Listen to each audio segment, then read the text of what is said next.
দীর্ঘ ৯ বছর পর আবারও পর্দায় ফিরেছে ঢালিউডের একসময়ের অন্যতম জনপ্রিয় জুটি দেব ও শুভশ্রী। ধূমকেতু ছবিতে এক হচ্ছেন এই জুটি, যা নিয়ে ইতিমধ্যেই টলিপাড়ায় শুরু হয়েছে তুমুল আলোচনা। শেষবার ২০১৬ সালে ধূমকেতু ছবিতে একসঙ্গে দেখা গিয়েছিল তাদের। তারপর দুজনের আলাদা পথে এগিয়েছেন, নিজেদের কেরিয়ারকে নিয়ে গিয়েছেন নতুন উচ্চতায়। দেব রাজনীতিতে সক্রিয়, শুভশ্রী হয়েছেন একজন সফল মা ও অভিনেত্রী। দীর্ঘ বিরতির পর আবার একই ফ্রেমে ধরা দিতে চলেছেন এই জনপ্রিয় জুটি। তবে প্রাক্তন জুটির এই পুনর্মিলন ধূমকেতু ছবিকে কেন্দ্র করে। ছবির কাজ শেষ হয়েছিল ১০ বছর আগে, অবশেষে সেই ছবি মুক্তি পাচ্ছে। এই জুটিকে নিয়ে দর্শকদের আগ্রহী বরাবরই ছিল তুঙ্গে। পরাণ যায় জ্বলিয়ারে, খোকাবাবু, চ্যালেঞ্জের মতন সুপারহিট ছবির জাদু আজও দর্শকের মনে গেঁথে আছে। তাই নতুন ছবিতে তাদের একসঙ্গে দেখার অপেক্ষায় মুখিয়ে আছেন দর্শকরা। দর্শকদের মনে একটাই প্রশ্ন, এই জুটি কি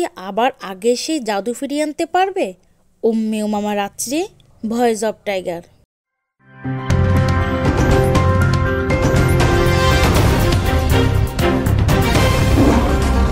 Voice of Tiger.